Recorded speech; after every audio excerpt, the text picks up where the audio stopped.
Muito boa noite para todo mundo, sejam bem-vindos. Mais um grupo maravilhoso de partilhas, de estudos, de conhecimentos que a gente procura promover aqui no Instituto Espírita Amigo Germano, dentro do projeto Amigos do Meio Ambiente e da Vida. Sem mais delongas, porque a gente tem muito o que partilhar hoje. E sempre, viu, Lorena, já vai te acostumando, pode falar, interagir, é papo aberto, franco, tá? Lorena está chegando hoje. Seja muito bem-vinda, de coração. E é assim, a gente vai contribuindo. Ninguém é dono da verdade, todo mundo se ajuda. Todo mundo se ajuda na compreensão do que está acontecendo no mundo hoje, sob as luzes da doutrina espírita.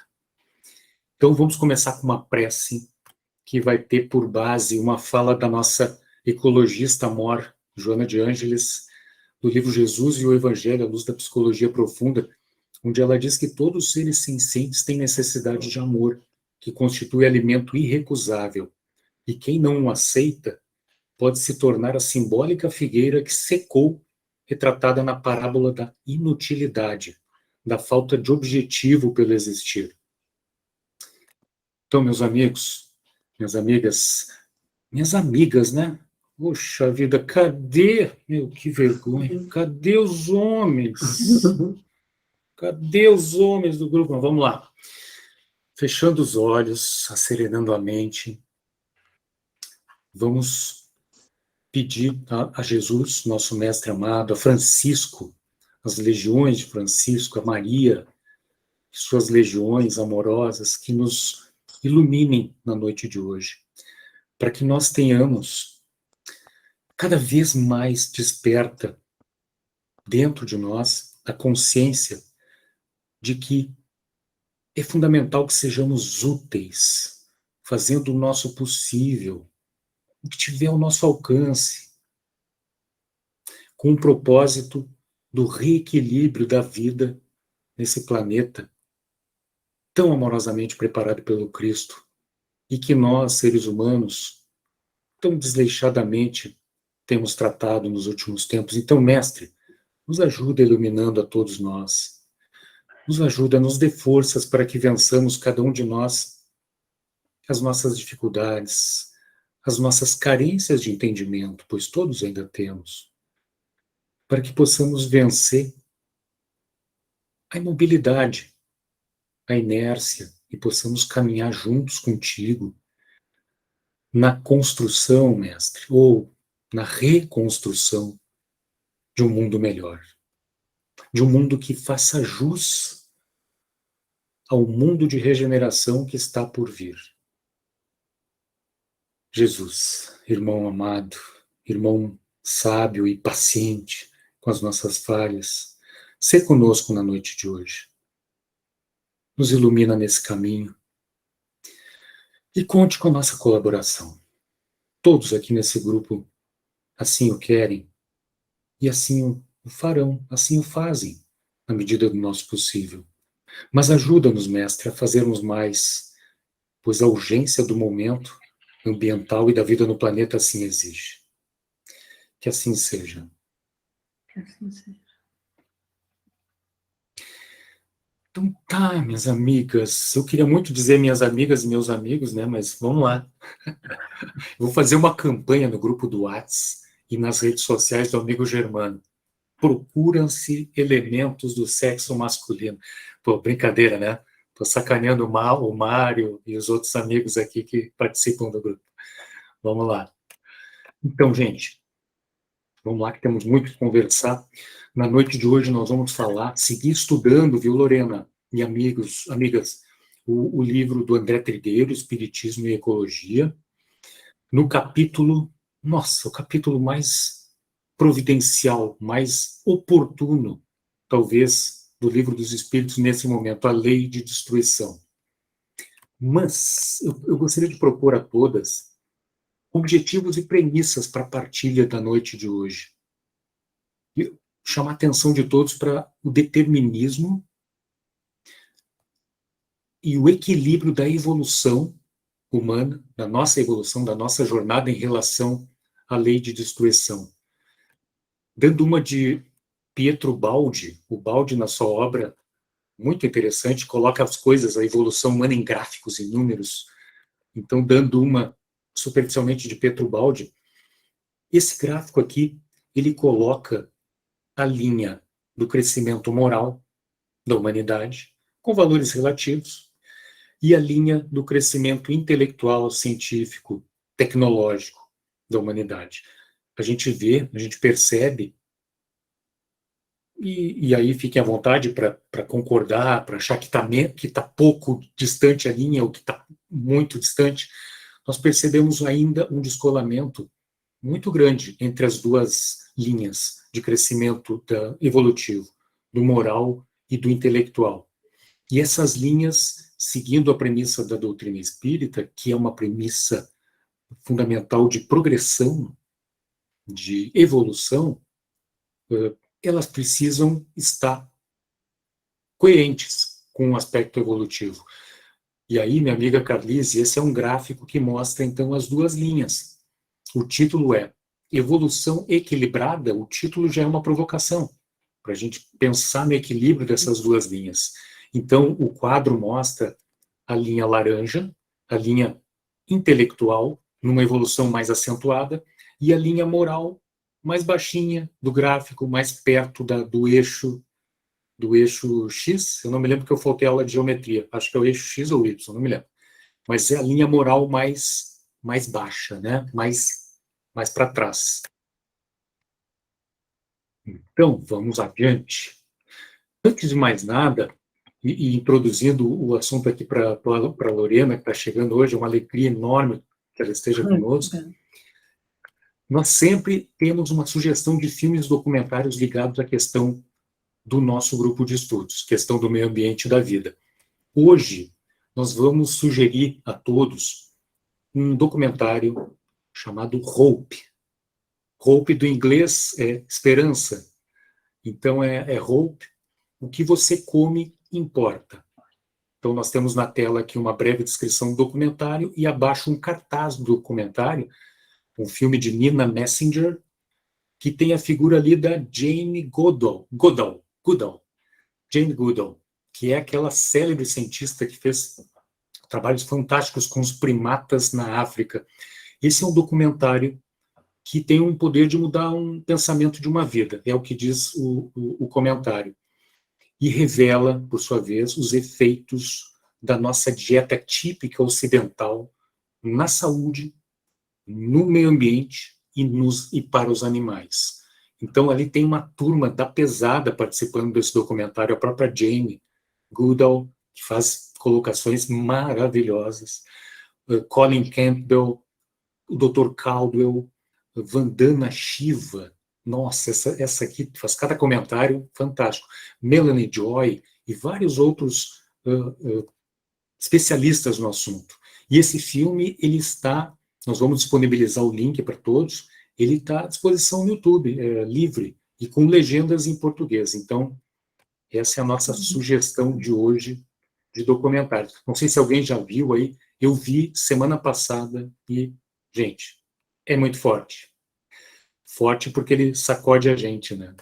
Alguém viu aí? Já conheço. Forte no sentido de informação. Isso. No sentido de informação. E informação é tudo, né? Estava pensando, nessas minhas andanças aí, eu refletindo que a ignorância é uma bênção, entre aspas, que não mais se justifica, né? Porque tem tanta informação, temos acesso a tanta informação que é incrível, gente, é incrível. Não dá para não considerar, sabe, as informações de documentários como esse. Então, indo adiante, vamos aqui. O título que a gente deu para essa nossa noite de partilhas de hoje é Preciso é que tudo se destrua para renascer e se regenerar, que é o que é uma das respostas do capítulo A Lei de Destruição do Livro dos Espíritos. Preciso é que se destrua tudo para renascer e se regenerar. O homem não entendeu bem isso. Então, esse é o título do nosso estudo de hoje. E a gente começa com um estudo, claro, direto, do Livro dos Espíritos. a pergunta 728. É da lei da natureza a destruição? Aí vem a frase: preciso é que tudo se destrua para renascer e se regenerar. Porque o que chamais de destruição não passa de uma transformação, que tem por fim a renovação e melhoria dos seres vivos. Ampliando a resposta, a finalidade é a evolução de todos os elementos. Todos os elementos. E a destruição em si, citada aqui pela espiritualidade, tem as suas engrenagens naturais. Naturais. Nós vamos entender quais são as engrenagens artificiais da destruição que a gente está assistindo hoje. E eu coloquei aqui uma imagem de uma galáxia com um núcleo muito ativo, muito brilhante de estrelas, e parece a Via Láctea, né? Lembra um pouquinho assim a Via Láctea, para mostrar que a destruição, a lei de destruição natural, ela acontece não somente com seres vivos, mas com todos os elementos físicos, químicos do universo. É assim que o universo funciona. Ele nasce, ele se desenvolve, ele definha, ele morre para se transformar, regenerar e começar tudo de novo, tudo de novo. Aí, a gente parte para 729 do Livro dos Espíritos, que a pergunta é a seguinte: se a regeneração dos seres faz necessária a destruição, por que o cerca a natureza de meios de preservação e conservação? Aí vem, aqui começa o jogo, né, gente? Olha só. A fim de que a destruição não se dê antes do tempo. Toda destruição antecipada obsta ao desenvolvimento do princípio inteligente. Por isso foi que Deus fez que cada ser experimentasse a necessidade de viver e de se reproduzir. Aqui, pessoal, vocês perceberam a sutileza da abrangência da resposta da espiritualidade para essa pergunta? Eu não tinha percebido, sabe? Eu já reli tantas vezes, e agora eu vejo que eu li e reli superficialmente tantas vezes esse capítulo, e agora cresceu, gritou assim diante dos olhos essa questão de que a destruição não se dê antes do tempo. Por isso a imagem que tem do lado aqui desse slide, que é de uma ampulheta no meio de um solo pedregoso, e a ampulheta, a areinha da ampulheta correndo, o tempo passando no seu ritmo, no seu tempo. Mas o que eu quero dizer com a sutileza da abrangência da resposta é: o verbo ali obsta, toda destruição antecipada obsta ao desenvolvimento do princípio inteligente. Então, o obsta, ou seja, obstaculiza, a destruição fora do tempo, artificial, atrapalha mesmo. Numa palavra mais esculhamba mesmo o desenvolvimento do ser vivo. E aí a espiritualidade coloca, vocês perceberam isso? Me ajudem, tá? Porque eu posso estar enganado, posso mesmo. Eu estou aprendendo aqui com vocês também, né? Estou aprendendo muito. Obsta o desenvolvimento do princípio inteligente. Por que a espiritualidade não falou do espírito inteligente?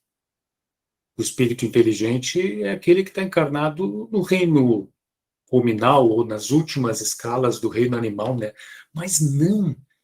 Vejam só, isso aqui para mim é um achado. Parece que eu descobri a roda aqui, o fogo.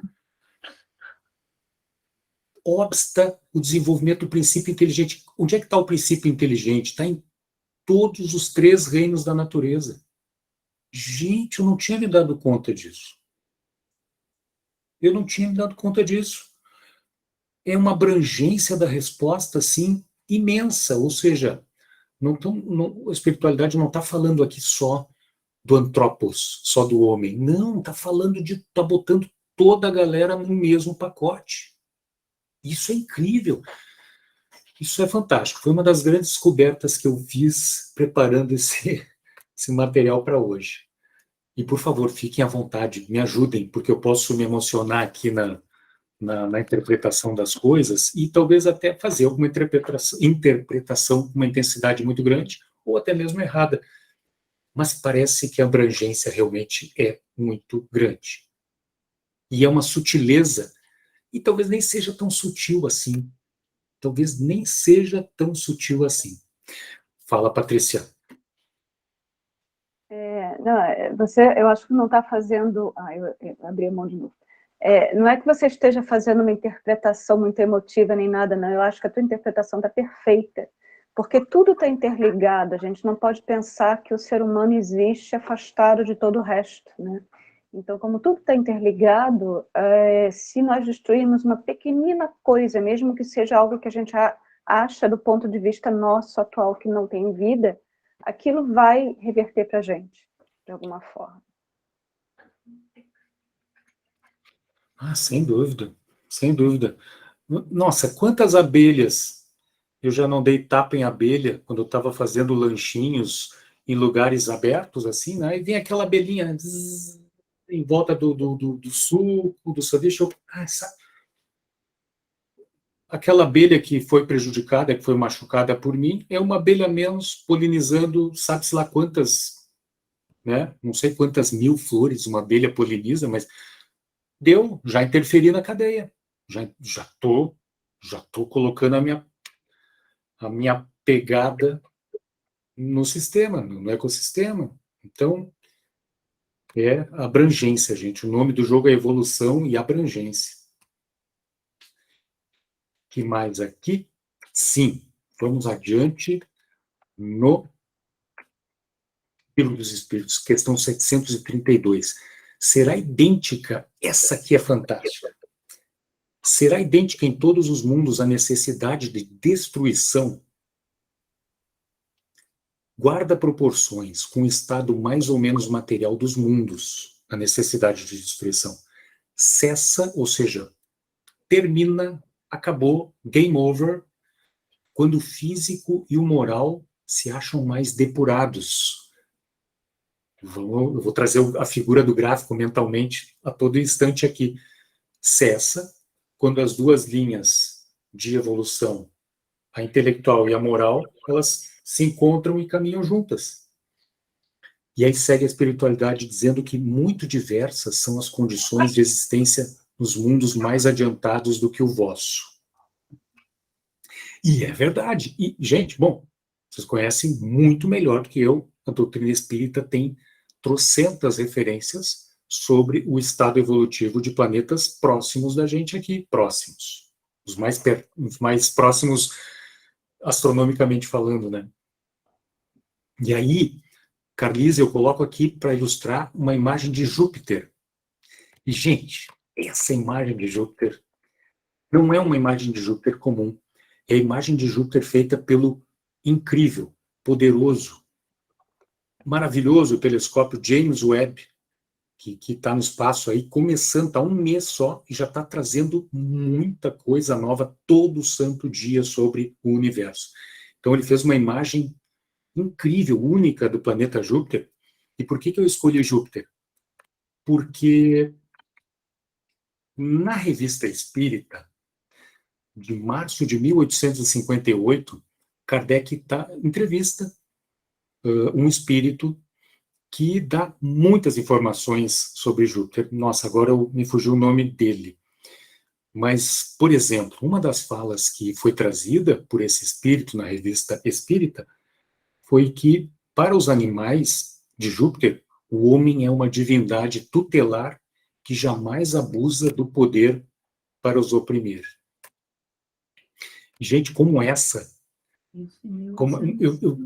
eu queria poder ter tempo para fazer um livro sobre astronomia e espiritismo, sabe? Porque as relações são tão grandes, não só astronomicamente falando, mas ética, moral, biologicamente falando também, porque Júpiter é um planeta gasoso, então a espiritualidade lá tem uma outra conotação, enfim.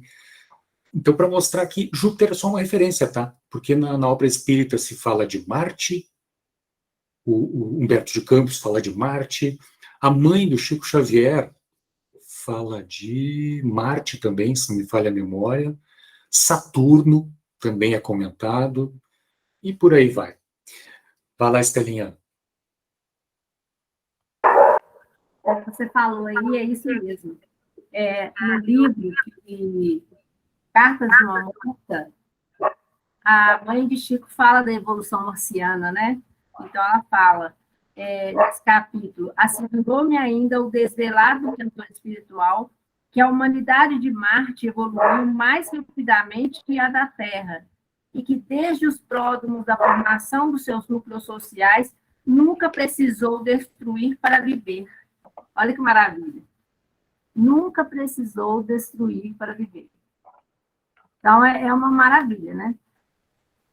Vamos para Marte.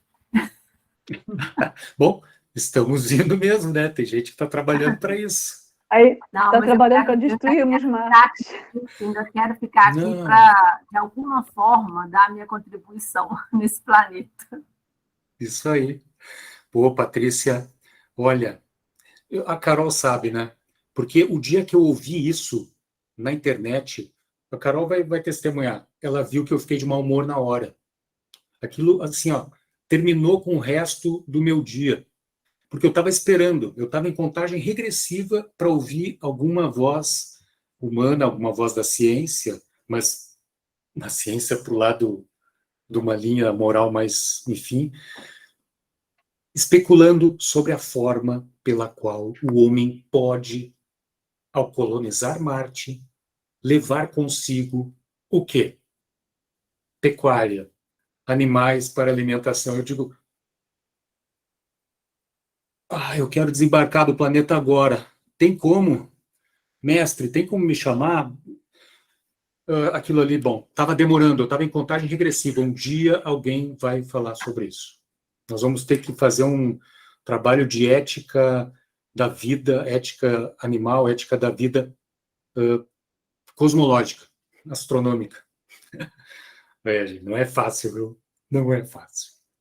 Bom, vamos lá, vamos em frente. A Carol sabe, né? Aquele dia, nossa, aquele dia, para mim, demorou. E aconteceu. Parecia piada o que a gente estava ouvindo na Marvel, infelizmente não foi. Não foi, não foi. Mas vamos lá. A esperança é a última que morre, não, e nem vai morrer, não. Isso não vai chegar a acontecer, não. A gente não vai ter esse poder de fazer isso em pleno sistema solar afora. Então, gente, a 734 ainda, né, no Livro dos Espíritos, tem essa pergunta. Em seu estado atual, tem o homem direito ilimitado de destruição sobre os animais? Responde a espiritualidade. Tal direito se acha regulado pela necessidade que ele tem de prover ao seu sustento e à sua segurança. O abuso jamais constituiu o direito. A pergunta, essa pergunta, ela pode muito bem ser ampliada, digamos assim, ajustada, nas premissas, tendo como base as premissas de hoje, da nossa partilha de conhecimentos de hoje. Aquele gráfico lá do início, que aqui está novamente na tela, aquele gráfico da linha moral mais paralela ao horizonte e a linha intelectual mais na diagonal em relação ao horizonte. A gente poderia perguntar, então, em seu estado atual, tem o homem direito ilimitado de destruição sobre os animais, flora e recursos naturais? Dá para perguntar exatamente a mesma coisa. E a resposta da espiritualidade serve como uma luva para essa pergunta ampliada. O avanço, gente, da linha intelectual, ele apresenta novas soluções para velhas necessidades. E a linha moral, infelizmente, corre em outra velocidade. Um exemplo disso me veio agora à mente, de novas soluções para velhas necessidades. Por exemplo, e a questão da proteína animal, né? A turma da bancada da ciência aqui vai poder me ajudar muito, né? Porque eu sei só o título disso. Já tem pesquisa mundo afora para desenvolver produtos, bifes, farinhas, alimento, enfim, oriundo de insetos, a proteína animal de insetos. Então, são, novas soluções para velhas necessidades, né? Mas, puxa vida, e os grãos, né, e os verdes, e uma dieta à base de plantas, enfim, com tudo que oferece em termos de proteína, né? Ai, não é fácil. Diga lá, Patrícia. Pegando o gancho nessa dos insetos, né? Não só insetos, até porque tem muita pesquisa feita com alternativas, né, para obtenção de proteína, com fungos, muita coisa. Mas, de qualquer forma, não é o fato de que a gente vai mudar de pecuária para inseto que vai nos eximir disso, de poder, da questão do abuso e da necessidade, né? Vai continuar, o mesmo problema moral vai continuar. Então, não adianta nada a gente trocar a proteína de pecuária pela proteína de inseto e a gente abusar de inseto também, tá? A questão ela é muito mais arraigada na gente do que só qual é o tipo de proteína que a gente vai consumir. É isso aí. Vai lá, Lorena. Não sei se está me ouvindo. Muito bem. Tá. É que eu sou vegana, então acho assim que os animais não nos passam proteína, eles são injetados proteínas. Eu acho que se alguém estuda aí, sabe disso, que a alimentação do boi, no caso da vaca, é proteína que foi injetado neles. Então, os animais não têm proteína para a gente. A gente tem essa falsa ideia de que o boi, se tu não come um bife, se tu não come um fígado, não sei o quê, tu vai ficar mal. Eu estou há mais de 20 anos sem comer carne, sem comer nada de proteína animal, e os meus exames são muito bons, porque todas as proteínas que nós comemos, os veganos comem, os vegetarianos, vêm de grãos, de verdes, de vegetais, tudo. E é isso que os animais recebem, junto com hormônios e tudo mais que a gente acha que eles que transmitem para a gente, né? É só uma... Não, muito bem. Eles são intermediários, né? Eles só transferem a proteína do solo para nós. Exatamente. Não precisa ter o intermediário sofredor. Exatamente, não precisa. É isso aí, amiga. Obrigado. Fala, Andréia. Não, eu ia falar basicamente isso, né, que a gente, na verdade, come a proteína transferida dos animais, né? Mas, pelo menos hoje, já tem também um ramo da ciência estudando as carnes produzidas a partir de uma célula, né? Então, assim, até que a humanidade consiga perceber que não é necessário, e mesmo a questão do vício, do sabor e do prazer, né, que a carne ainda causa para muita gente, de alguma forma já vai ser um ganho, né? Pelo menos muitos animais vão deixar de ser assassinados em função dessa nova tecnologia, que ainda é muito cara, mas que, quem sabe, né, em pouco tempo, nem que seja a médio e longo prazo, a gente falando em pouco tempo no planeta, né? Só a gente sabe que é um tempo maior para nós, mas pelo menos já é uma esperança, né? É isso aí. Eu costumo dizer, não adianta, a gente quer tudo para amanhã, né? A gente quer que o mundo fique mundo, como se diz, de felicidade, ditoso, amanhã. Mas não adianta. Para ir do ponto A ao ponto C, a gente vai percorrer o A1, A2, B1, B2, até chegar ao C. Não adianta. Não adianta. Você sabe que eu me lembrei agora, falando em boi, que come a grama e a gente come o boi. Eu joguei futebol por 2 anos, quando eu era jovem, isso no período Jurássico, aí, no meados do século passado. E eu tinha um treinador, olha a figura bacana, gente finíssima, ele foi um segundo pai para mim. Bom, não sei se vocês talvez conheçam essa linguagem de futebol. Não dar balão, não chutar a bola loucamente para cima, sabe? Jogar com a bola rasteirinha, tocando, futebol bonito. Então, o meu treinador dizia o seguinte: pessoal, a bola é feita do quê? De couro. O couro vem da onde? Da vaca. O que a vaca come? Grama. E a grama é o quê? Rasteira. Então, vamos jogar rasteiro, vamos jogar tocar a bola direitinho, entendeu? Cara, fantástica essa comparação que ele fazia. Eu adorava esse cara é gente finíssima. E é isso, é ir direto na fonte, né?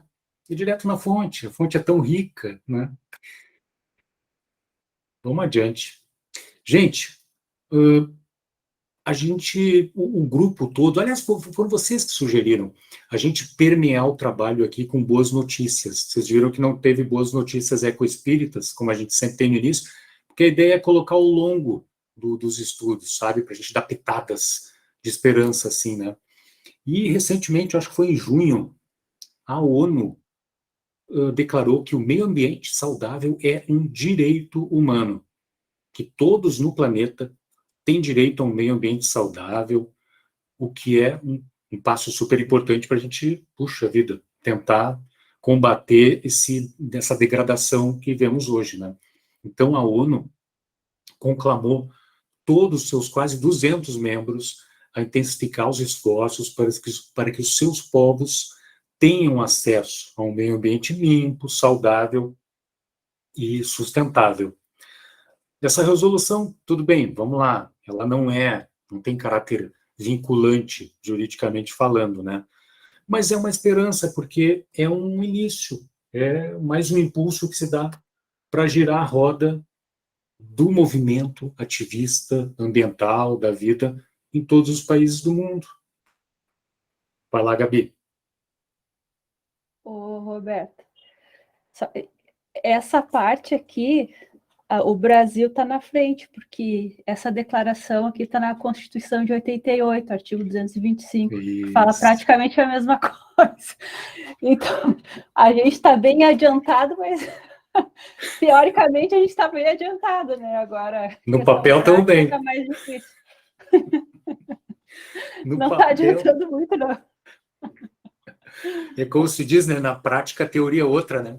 É verdade.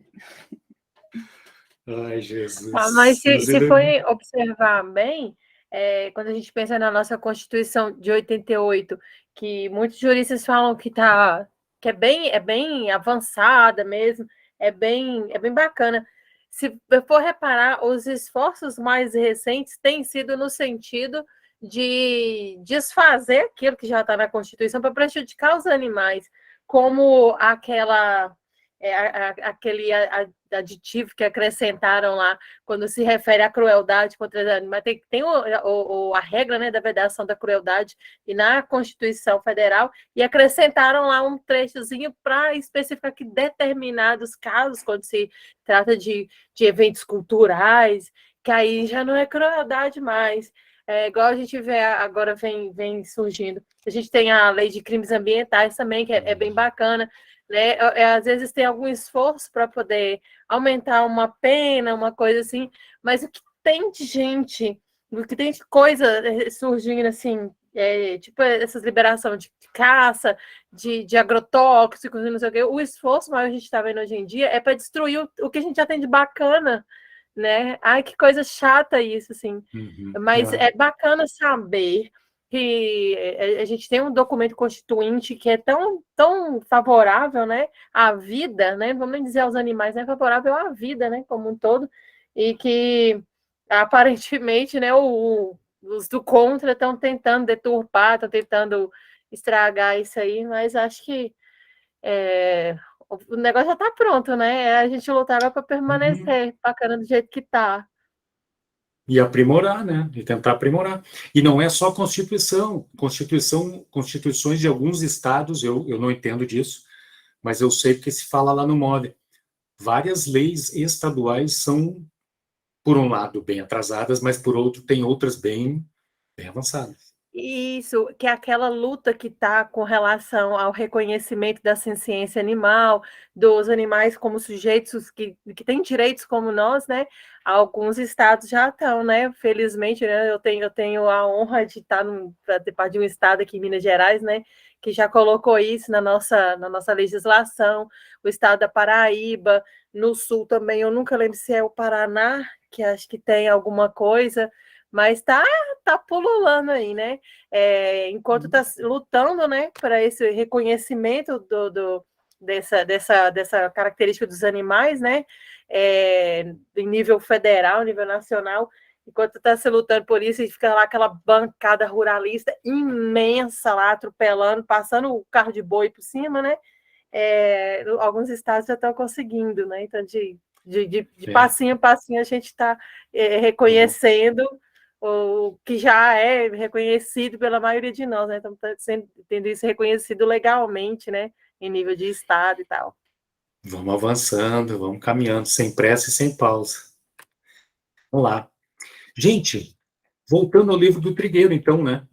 O Trigueiro diz nesse capítulo da Lei de Destruição, que espíritas e ecologistas entendem a necessidade da destruição para a manutenção do equilíbrio. Isso vale, por exemplo, para os incêndios de causa natural que renovam a vegetação de ecossistemas, como o Cerrado brasileiro, permitindo a limpeza do solo e a germinação de sementes, ou ainda para a cadeia alimentar baseada na ação dos predadores que caçam as espécies mais vulneráveis e assim sucessivamente, do ponto mais forte para o mais fraco. E aí, Carlise, minha querida, eu coloquei uma foto aqui, olha. Uma foto é a seguinte, tem uma onça, um leopardo, parece um leopardo. Tem um leopardo, parece majestade, assim, né? Mirando o horizonte, e tem um leopardo mais de lado, ao lado dele. Chita.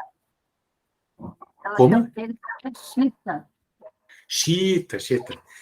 E essa chita, esse felino que está do lado do outro que está retinho, assim, que está numa posição, parece um rei, ela está estendendo a pata e colocando a pata sobre a cabeça de um veado que está deitado do lado, está ali de boa. A situação até aquele momento de boa. Claro, eu não vou enganar ninguém dizendo que, olha que rico, né? Teve paz aqui. Mas é que a foto em si parece que o felino está meio que abençoando o herbívoro, opa, estamos juntos. Abençoando a comida. Nessa. Abençoando a comida. Eu achei barata essa foto aqui, eu resolvi colocar. E aí, gente, a questão 733. Nós vamos falar aqui de uma palavra que Kardec lança no Livro dos Espíritos e lança também na Gênese, e que dá noção do poder que nós temos de reverter a destruição artificial, digamos assim, né? Aquela que não é a da natureza. Então, a 733 pergunta: entre os homens da Terra existirá sempre a necessidade da destruição? Essa necessidade se enfraquece no homem à medida que o espírito sobrepuja a matéria. Assim é que, como podeis observar, o horror à destruição cresce com o desenvolvimento intelectual e moral. Beijão, Fábio, que está chegando aí. Que bom que você está aí. Seja bem-vinda. A gente está falando aqui da lei de destruição, falando da parte já do livro do Trigueiro. A gente fez uma introdução antes com algumas perguntas da lei de destruição do Livro dos Espíritos, o mais oportuna e possível no momento atual, e agora a gente está caindo no livro do Trigueiro. Mas essa parte que você perdeu, Fábio, depois a gente vai resumir com todo amor e carinho e colocar no blog lá, tá? E aí, gente, a 733 do Livro dos Espíritos fala disso então, né? O horror à destruição que cresce com o desenvolvimento intelectual e moral. E aí, na Gênese, o nosso querido codificador, ele volta a mencionar a palavra horror, a destruição, e ligando a coerência das duas linhas do gráfico que a gente mostrou lá no início, a linha da evolução intelectual e a linha da evolução moral. Eu vou recuar rapidinho, só para mostrar para a Fábio esse gráfico. Fábio, esse gráfico aqui, ó, que a gente está falando, da linha moral, que corre com valores relativos mais baixinha, e a linha da evolução intelectual, que está super acelerada. Então, é essa linha que a gente está falando. E na Gênese, Kardec diz que, todavia, à medida que o senso moral prepondera, desenvolve-se a sensibilidade, diminui a necessidade de destruir, acaba mesmo por desaparecer, por se tornar odiosa essa necessidade. O homem ganha horror ao sangue. Vocês percebem como é absolutamente primordial a questão do caminhar moral e intelectual para que cresça na gente esse horror, essa inconformidade com isso que está acontecendo aí. Pode ser com um formigueiro que a gente chute por não estar prestando atenção no caminho, pode ser por um incêndio criminoso, como os que acontecem, alguns acontecem aqui do lado em Portugal, na Espanha, na França, incêndios provocados, deliberados, por quem quer realmente destruir. Isso está comprovado, tem processos acontecendo aqui por conta disso. Então, perceberam como o codificador e a espiritualidade vinculam a palavra horror. É uma palavra horrível, né? Mas é horror. É o horror que a gente precisa ir ganhando, e rápido, em relação à destruição artificial desse mundo. Esse mundo que é fantástico, gente. Puxa vida, a capacidade de recuperação da natureza, mesmo assim, com tudo isso. E está aqui a turma da biologia que não me deixa mentir. A natureza vem, né?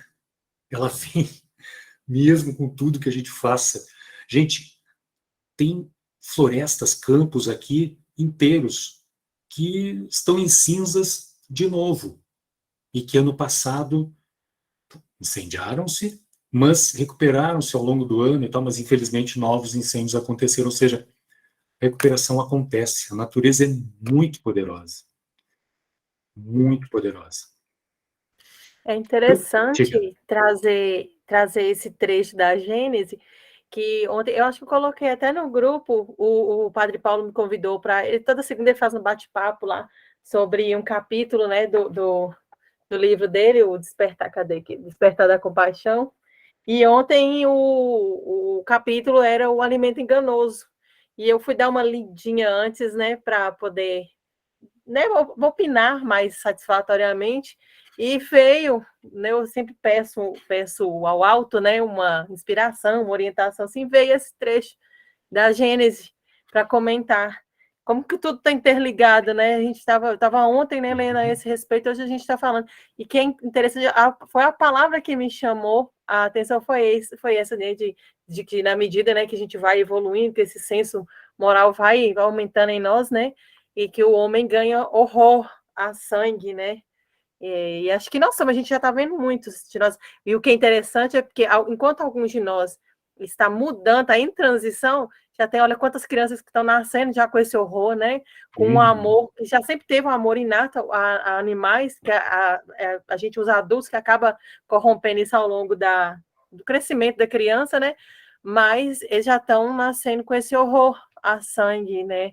E o amor mais, esse amor ao animal, esse respeito mais resplandecente, assim, está mais vivo, está mais difícil de forçar a criança a comer o bifinho, aquela coisa, e eles já estão ensinando para a gente, né, para os adultos, que bacana.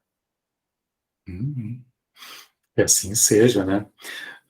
Gente, nossas vibrações pelo cãozinho da Andréia, que teve um encontro, que nunca é legal, um encontro entre um cão e um porco-espinho.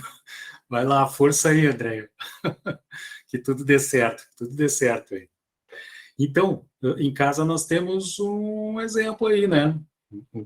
O Benício, nosso miúdo, não aguenta essa história de comer carne. Às vezes na escola não tem outra alternativa.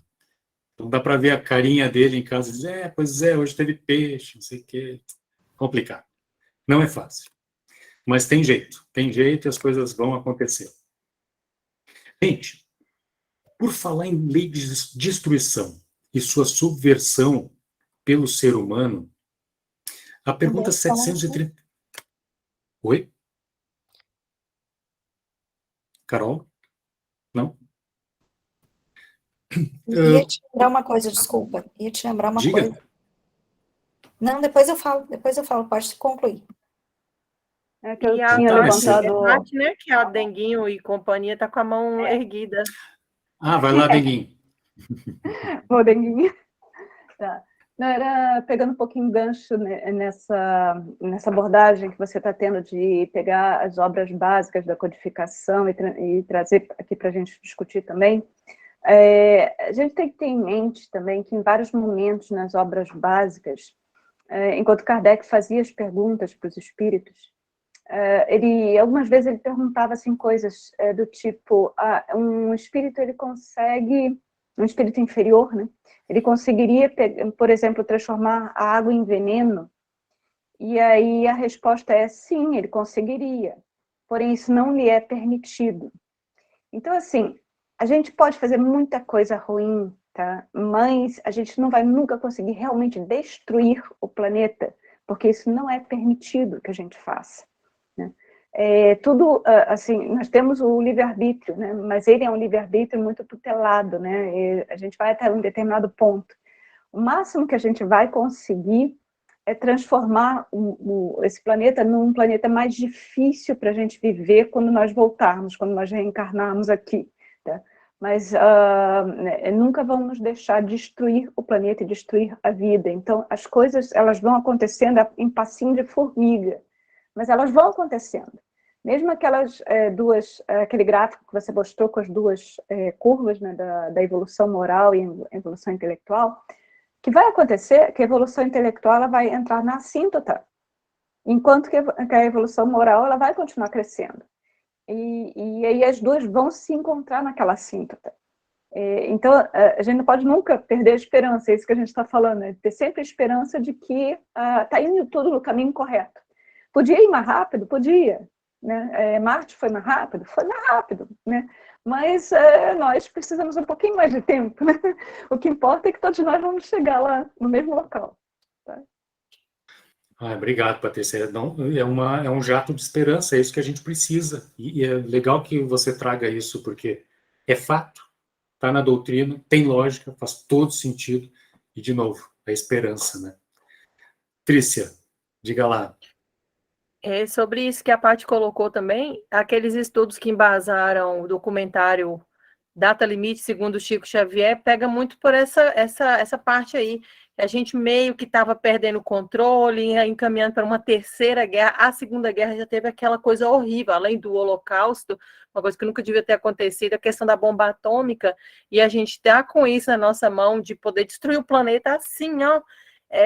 Então, ele nos mostra que tem, né, essas outras entidades superiores, né, ou que alguns chamam de extraterrestres, são extraterrestres porque não estão no mesmo plano, né, mas enfim, tem gente maior, né, mais responsável que nós, que está de olho nisso, porque se a gente fizer uma destruição sem precedentes no nosso planeta, vai afetar a harmonia de todo o sistema, né, tudo é um sistema, né, está tudo interligado e exerce influência uns sobre os outros. E aquela questão que a gente começou a colocar aqui, e já doido para descartar logo a questão de Marte, né? Não bastasse, a gente já está doido para poder povoar, explorar, colonizar Marte, ainda pensando em levar pecuária, pelo amor de Deus. Então já tem gente grande de olho nisso que não vai permitir que a gente faça um estrago maior do que a gente vai dar conta, que o planeta vai dar conta de regenerar, né? Do que a gente vai dar conta daí para frente, graças a Deus, né? Que tem um adulto responsável no comando. Que assim seja, né? Que os adultos se manifestem e botem ordem no cercadinho da criançada. O Elô, beijo para você, bem-vinda. Coisa boa te ver aí, sempre é bom, sempre é muito bom. Que bom que você pôde entrar a tempo aí. Depois, Elô, a gente vai preparar com todo amor e carinho um resumo no blog do que daqui para trás que você perdeu, tá? Ok, muito obrigada. Então, gente, por falar em destruição e sua subversão, a lei de destruição natural e a sua subversão pelo homem, a pergunta 735 do Livro dos Espíritos: que se deve pensar da destruição quando ultrapassa os limites que a necessidade e a segurança traçam? Da caça, por exemplo, quando não objetiva senão o prazer de destruir sem utilidade? Resposta: predominância da bestialidade sobre a natureza espiritual. Toda destruição que excede os limites da necessidade é uma violação da lei de Deus. Os animais só destroem para a satisfação de suas necessidades, enquanto que o homem, dotado de livre-arbítrio, destrói sem necessidade. Terá que prestar contas do abuso da liberdade que lhe foi concedida, pois isso significa que cede aos maus instintos. Aí, gente, eu trago uma foto aqui, uma imagem, me perdoem, porque é uma imagem que mostra... Quando eu olhei essa mensagem, eu pensei assim, não vou julgar essa criatura, eu não vou fazer juízo de valor, não vou fazer, eu vou orar pela girafa, para que a girafa se recupere logo. É uma imagem, Carlise, de uma caçadora que recém abateu uma girafa, isso está numa reportagem da Veja, e o curioso é que, por isso que eu tento entender, sabe, as pessoas, juro que eu tento. Ah, Fábio, eu também, Fábio, eu não vou dizer que não. Eu também, Fábiozinho, não vou dizer que não, porque senão eu vou estar mentindo. Mas assim, eu juro que eu tento entender o que vai por dentro da criatura, sabe? Porque, olha só, isso tem um caráter, como diria Joana de Ângeles, antropossócio-psico-espiritual, como diz o Divaldo, uma coisa assim. Essa mesma criatura, essa mesma caçadora aparece no Twitter dela mesma, erguendo as mãos para o céu, assim, e dizendo na frase, puxa, obrigado, agradeço a Deus pela oportunidade de ter tido estas férias e ter vindo até aqui, enfim. Perceberam o tamanho da... Eu vou ser direto, assim, o tamanho da nossa responsabilidade, sabe? Daqueles que começam ontem, como foi meu caso, a despertar, de, primeiro, tentar não fazer juízo, segundo, tentar não julgar, terceiro, não tentar apedrejar, quarto, tentar informar, tentar, de alguma forma, trazer a pessoa de volta a ter contato com a torre de controle ético-moral das leis universais, sabe? Então, é complicado, viu, gente? Tá no É caminho, complicado. tá? Estamos no caminho. Eu ia falar aquela hora ali e não quis interromper, que é o que o ensinamento que Jesus nos passa, né? Ensinar pelo exemplo. Então, que a gente vê aqui em Portugal, que foi um choque cultural grande, principalmente na área da alimentação, para a gente. Tanto quanto o Benício, e ele já me pediu para conversar com a nutricionista da prefeitura para verificar se tem opção vegetariana da comida, né? E quando eu comecei a levar marmita para a faculdade aqui também, todo mundo me pergunta, mas o que tu come se tu não come carne, nem frango, nem peixe? Mas tu não come nem peixe? Se não. E aí, então, cada dia que eu levo marmita, eu tenho que levar a mais, gente, porque eles vão querer provar. Porque eles querem comer o que eu como. Que parece aquela piadinha, né? Do que se alimentam, onde vivem esses seres. Mas isso é sinal que tem esperança. Tem. Tem. Isso parece... E eu vejo, assim, com muita felicidade de uma das minhas colegas, porque as minhas colegas na faculdade aqui todas têm 18 anos, 19 anos, que uma delas veio me dizer que a mãe dela pede para olhar o meu Instagram todo dia na hora de fazer o jantar, para ter inspiração para comida, e que ela estava procurando um curso de culinária vegetariana. Gente, isso de um português que mora numa aldeia aqui, é assim, é algo incrível. Então, assim, a gente faz pelo exemplo, né? Eu acho que isso que é importante. Aquela irmãzinha ali, tu perguntou assim, tu tenta descobrir o que passa na cabeça dela, o que tem na cabeça dela. Eu vou te dizer assim, o que tem eu não sei, mas o que não tem, eu sei, que é no mínimo empatia.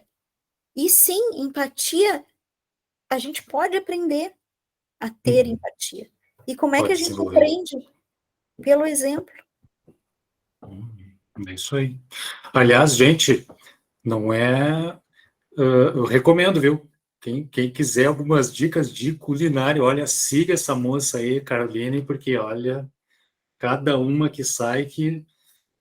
Meu estômago, ainda bem que é elástico, porque eu como muito mais do que eu preciso comer, né? Vamos lá, gente, vamos em frente. Do livro do Trigueiro, tá?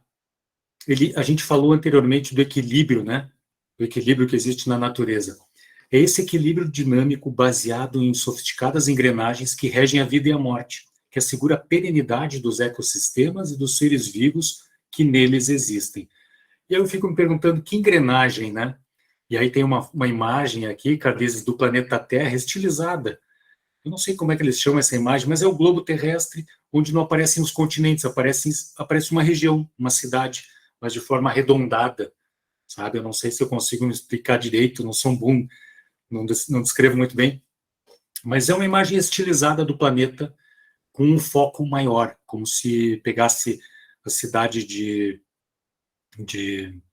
Três Coroas, vamos lá, no Rio Grande do Sul, e colocasse ela no globo inteiro, espalhasse ela pelo globo inteiro.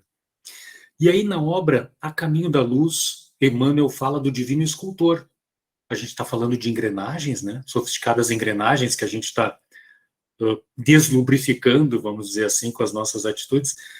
Emmanuel diz que, sim, ele havia vencido todos os pavores das energias desencadeadas.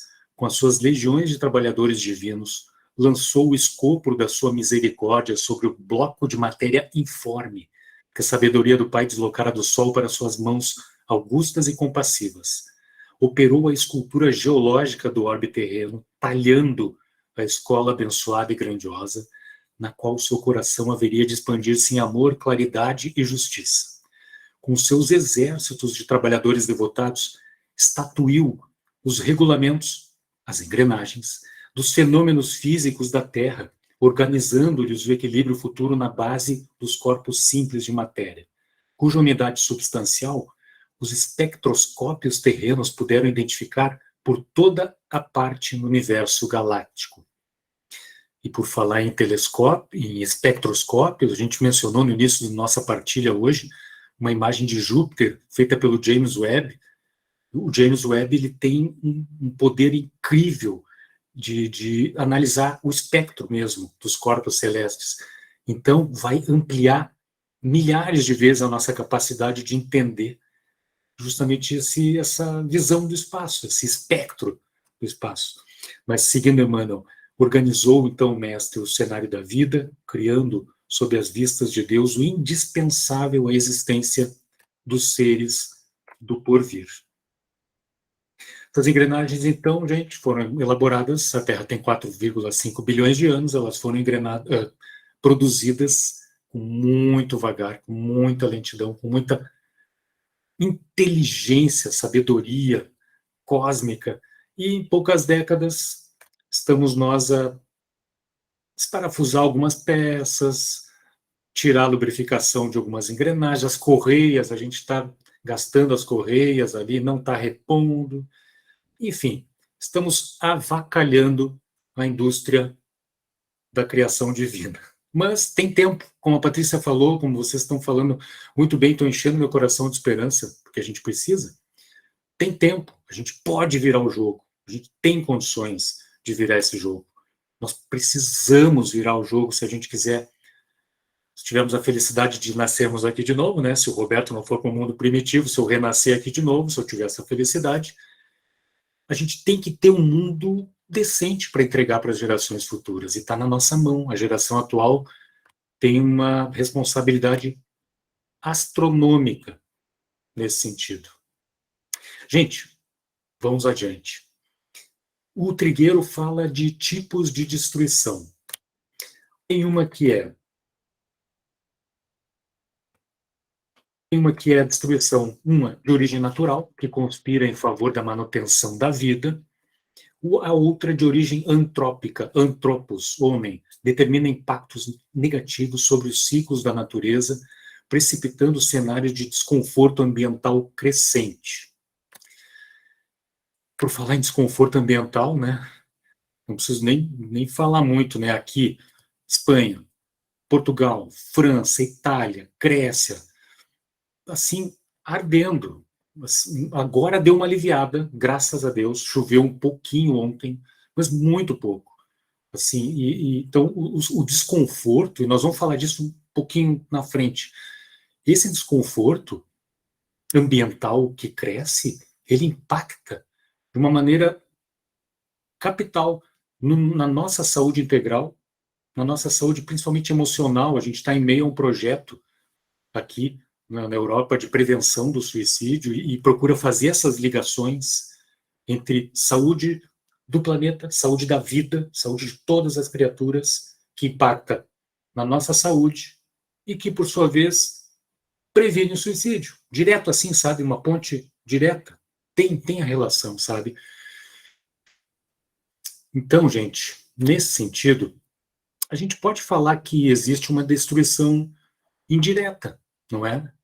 Existe uma destruição indireta que o ser humano causa ao planeta por conta dos seus hábitos de consumo, da sua despreocupação, do seu desprezo ou da indiferença. E aí, eu trago aqui para vocês novidade. O time lá da MAVE está lendo a obra do Trigueiro, a edição atual, comparando com a antiga e vendo o que está de novo, né? O que tem de novidade. E o Trigueiro trouxe uma novidade muito bacana, muito bacana. Vamos colocar aqui. Novidade na edição atual. O Trigueiro citou 2 cenários, sabe, no capítulo da Lei de Destruição.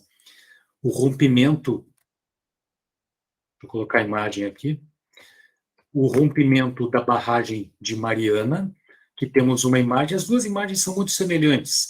É um cenário de devastação, lama, casas destruídas, com equipes, na foto de cima, as casas destruídas, e na foto de baixo, a equipe de resgate dos bombeiros procurando corpos dos nossos irmãos que sofreram com isso. A imagem de cima, viu, Carlise, das casas, é de Mariana, em Minas Gerais, e aí tem um povo aqui de Minas que, né, puxa vida, pode falar muito melhor do que eu sobre isso. E a foto de baixo, a foto de Brumadinho, onde os bombeiros, até hoje, 3 anos depois, ainda faltam, eu não sei quantos corpos a serem localizados, mas os bombeiros estão lá, heroicamente, há 3 anos, vão até achar todo mundo e fechar um ciclo, sabe, de luto com aquelas pessoas que sofrem tanto, sofrem até hoje, né? Então, o Trigueiro fala do rompimento da barragem de Mariana. 2015 foi considerado o maior desastre do gênero no mundo. Destruiu, assim, eu não sei como é que está hoje, até Pati, Gabi, eu não sei como é que está o Vale do Rio Doce hoje, mas ele foi, à época, destruído. Não sei o quanto ele se recuperou 3 anos depois. Desconheço. Fala, Trícia. A bacia do Rio Doce, a vizinha nossa aqui, e a nossa cidade fazia captação de água para levar para os cidadãos de lá, que não tinha, né? Ficou muito tempo. E assim, é uma cidade que está muito longe lá de onde isso aconteceu, e teve essa reverberação. E, inclusive, nos movimentos ativistas mineiros, a gente evita usar o termo desastre ambiental, porque foi um crime ambiental. Um desastre é como um acidente da natureza, né? E foi um crime ambiental sem precedentes. Bem lembrado. É semântica, mas, puxa, faz todo sentido, né? Todo sentido. E Brumadinho, 2019, foram cerca de 300 mortos, até hoje procuram os últimos corpos. As investigações aí, né, Trícia, revelam a irresponsabilidade da gestão de riscos e prevenção de desastres pelas empresas responsáveis. E aí o Trigueiro termina dizendo que há uma questão moral embutida nessa situação. E aí, de novo, eu recupero a imagem mentalmente para vocês do nosso gráfico, né? Da questão moral. Sim, há profundamente enraizada nessa problemática toda uma questão moral, de ordem moral, sem dúvida. E lembram quando eu falei há minutos atrás sobre as relações entre saúde do mundo, da vida inteira do planeta, a nossa saúde mental, psicológica e a questão da prevenção dos suicídios, essa conexão, um minutinho, só para compartilhar com vocês uma experiência pessoal. 2019, eu tinha sido recém-demitido do meu trabalho e aconteceu aquela tragédia em Brumadinho. Eu já era voluntário do CVV, e o CVV tem um projeto de atendimento local, ou seja, voluntários que podem vão até o local onde ocorreu algum problema como esse, para prestar um acolhimento, um atendimento, tete a tete, com as pessoas que estão em franco sofrimento. E, gente, eu me alistei para fazer isso. Fiquei uma semana lá. Foi uma das grandes experiências da minha vida. Conversar cara a cara com quem perdeu tudo, com quem perdeu familiares e não recuperou sequer os corpos, não encerrou o ciclo do luto direito. E aí a gente percebe ali, para quem gosta, se interessa pelo tema da ecopsicologia, ali foi um prato cheio, porque ali está a relação direta.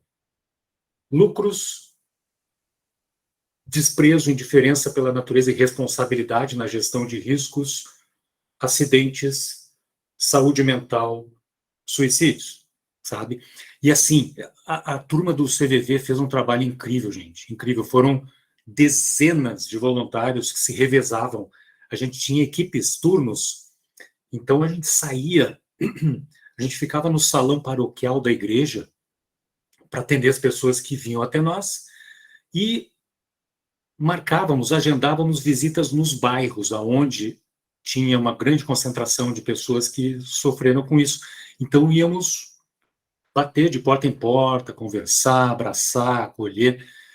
Gente, ali se percebe a relação direta entre as coisas, né?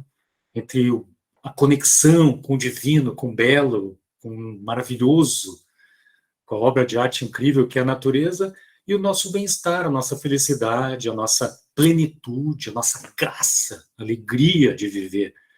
Então, Brumadinho, gente, inesquecível.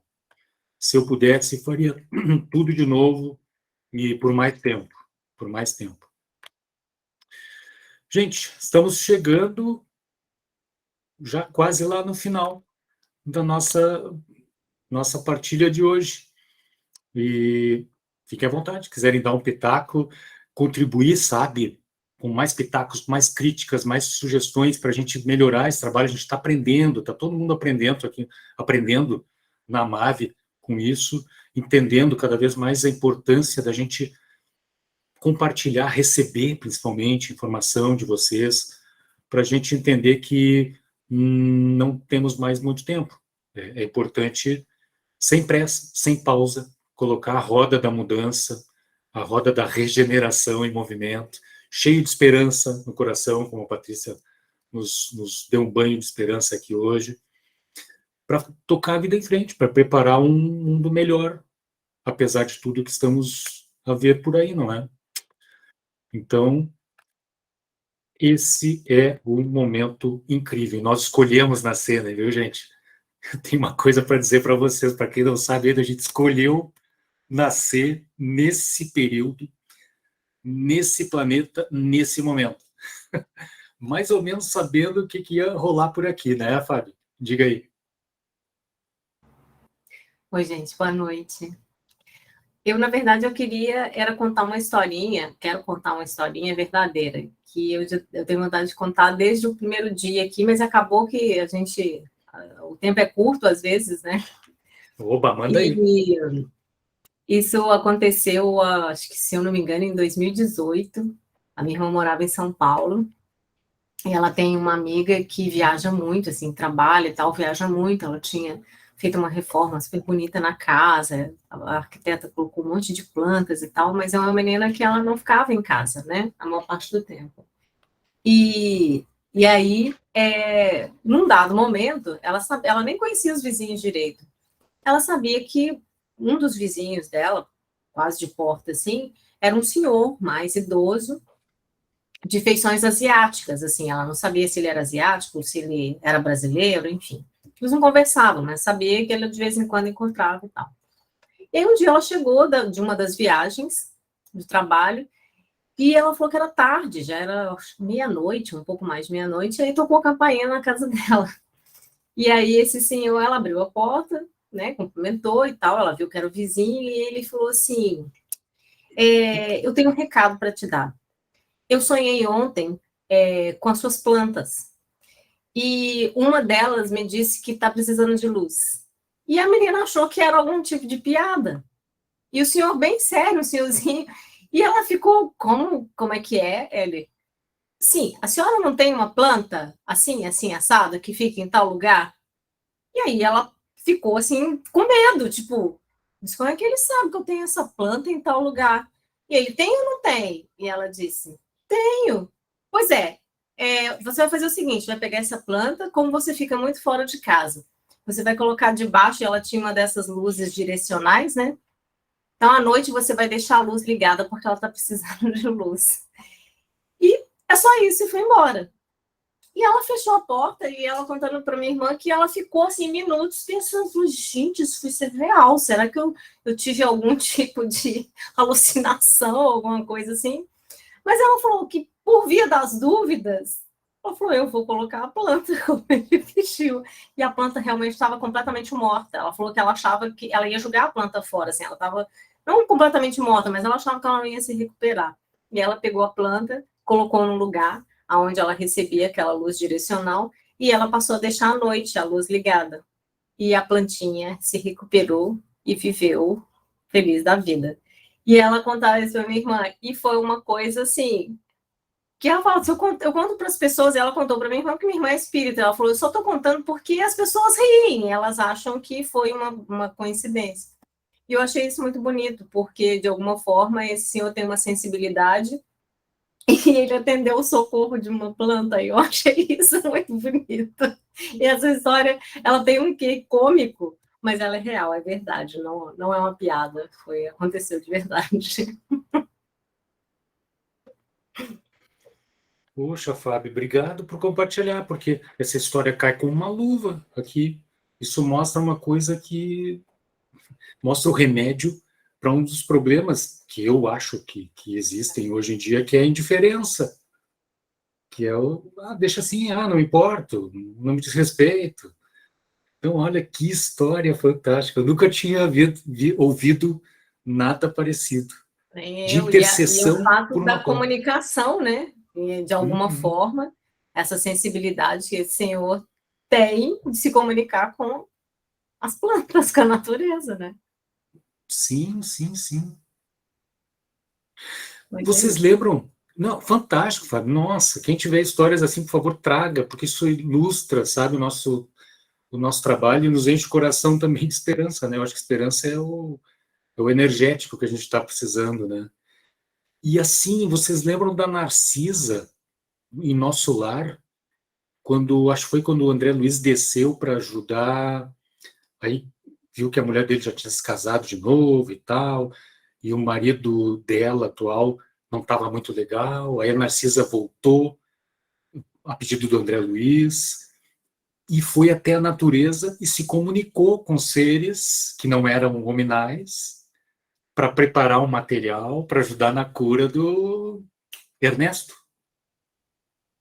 Tem gente que se comunica com os elementais, com seres subhominais. Fantástico isso, gente. Fantástico. Obrigado, Fábio. Baita história. Diga, Patrícia.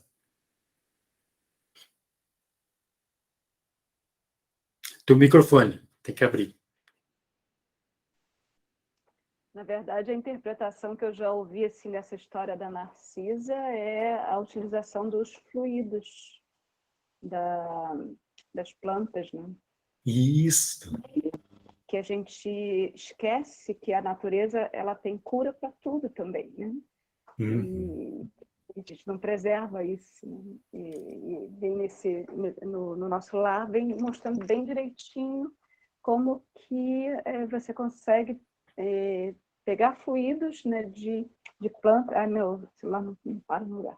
Pegar fluidos da natureza, né, e direcionar esses fluidos para a nossa cura. Uhum. Sim.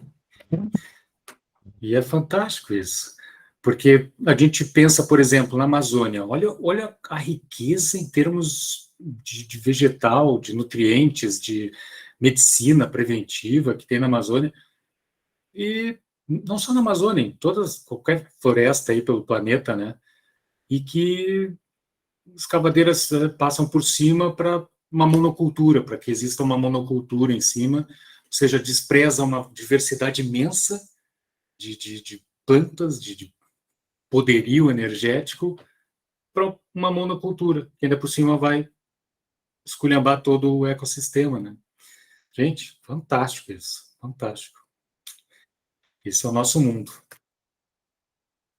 Bom, estamos chegando no fim, turma. Lembra daquele nosso quadro comparativo? O Trigueiro ele faz essa comparação entre o espiritismo e a ecologia, busca os pontos em comum, né? A gente vem preenchendo esse quadro ao longo do tempo, desde o início, e já listamos vários pontos, né? Ecologia e espiritismo, palavras novas para novas ideias, ciências sistêmicas, holísticas, Kardec e Haeckel, super profissionais e super intelectuais. Ambos sofreram críticas duríssimas, mas também foram reconhecidos. Ambos tiveram encrenca na pesada com a Igreja Católica também. As obras nasceram mais ou menos no mesmo período, ou seja, estava flutuando na psicosfera, né? Aquela história toda, aquela ciência toda, e os dois pegaram. Ciências experimentais de observação, ambas são, investigam as relações que sustentam a vida e dão propósito a ela, a percepção de pertinência e conectividade com o cosmos, e mais um ponto em comum que veio no dia de hoje. Espíritas e ecologistas entendem a necessidade da destruição, calma, para manter o equilíbrio. Nada mais do que isso. A destruição que seja, de fato, natural. Aqui é a bibliografia que depois a gente vai colocar lá no blog, no resumo. Então, minhas caras amigas, vencido nada, né? Porque a gente poderia falar muito mais sobre lei de destruição. Aqui a gente deu um foco pesado em Kardec, mas daria para fazer mais 2 ou 3 noites de partilha só com as referências da obra complementar. Tranquilamente, assim, sabe? E assim, a gente aqui está às ordens de vocês. Se vocês acharem opa, vamos explorar mais isso, aliás, fica a dica até para todos. Se vocês quiserem, não, vamos explorar mais esse tema, vamos explorar mais aquele, por favor, vocês vão estar ajudando, assim, o time da MAVE tremendamente, dando essas sugestões, esses direcionamentos e tal, né? Então, fiquem à vontade para isso, tá, gente? Esse é um grupo nosso, todo mundo fala, todo mundo distribui conhecimento, todo mundo recebe, e todo mundo, queira Deus, coloca as luvas, ou vai sem luva mesmo, que é para mexer na terra mesmo, e coloca mãos à obra. Para a gente fazer alguma coisa, porque, olha, a conta está vindo e está vindo cada vez mais salgada. Dá para reverter. Tem tempo, tem tecnologia, tem gente de boa vontade. É questão de a gente movimentar essa roda, né, gente? Então é isso. Fiquem à vontade para dar uma palavrinha, quem quiser manifestar alguma coisa que esteja passando pelo coração, pela mente. Fiquem à vontade. Se não, olha ali, ó, apareceu um... Esse é o Denguinho. Esse é o Denguinho, olha aí. Muito bom. É isso, Não, gente. enquanto o tema da noite foi lei de destruição, a Ana, a gata preta que tem aparecido aqui no meu colo, estava destruindo minha mão. Aí você me senta aqui e fica comendo, mastigando minha mão e tal. Aí ela entendeu bem a lição e ela concorda. É que os gatos acham que lei de destruição não se aplica para o fato de que eles podem arranhar o sofá, né, arranhar o forro da poltrona. Isso aí para eles está liberado. A obra espírita complementar felina diz que não Gatos podem fazer isso, está liberado.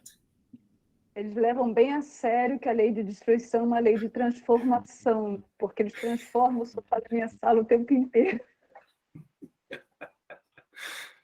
Muito bom, muito bom. Eu já tive três gatos ao mesmo tempo em casa. É uma baita experiência, muito legal. Menino, Cada eu tenho um abrigo. Nós também em processo de desabrigamento, aqui ainda faltam uns 20 animais a ser adotados. Mas eram Olha. muitos. E assim, os 20 que tem agora são, né, agora só 20. Nossa, força aí, né? Adotadinho. Mas essa aqui Força, mesmo é força aí. comunitária, ela morava lá fora e está socializando para poder. Quando ela começar a parar de comer o dedo da gente, ela vai poder ir para um lado. Né? Socializando A cara ela. que você me olha. Então é isso, gente. Olha, uma alegria ver todo mundo. Por favor, nos ajudem a construir esse grupo de partilhas, façam suas críticas.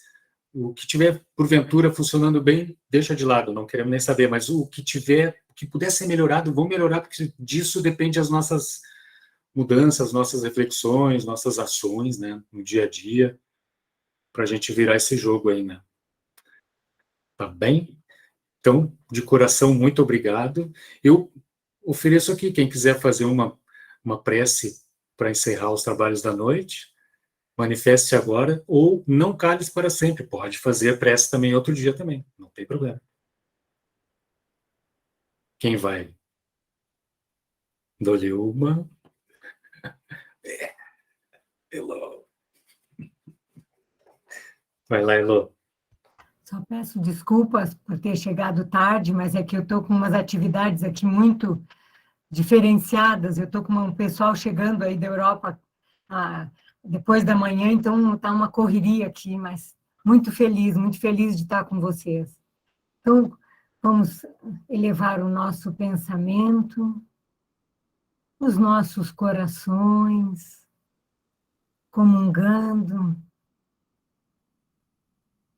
Eu gosto de imaginar pequenas luzinhas se encontrando e elevando seus pensamentos ao Pai Maior, ao nosso Criador, comungando com esse grupo, ou com esses grupos, provavelmente, da espiritualidade, torcedores, trabalhadores e encarregados de nos auxiliar no equilíbrio, na conscientização das nossas responsabilidades, no nosso amadurecimento como pessoas, parte desse abençoado mundo, dessa natureza que nos abençoa com a brisa, com os pássaros, com as águas, com o vento, com tudo, com o sol, que é tão benéfico para todos nós, que nós possamos cada vez mais nos responsabilizarmos, termos cuidado e darmos o exemplo amoroso e responsável. Muito obrigada pelo amparo que cada um de nós recebeu na noite de hoje e que possamos seguir em paz cada dia mais parte desse universo abençoado, já que tanto recebemos. Muito obrigada, que assim seja.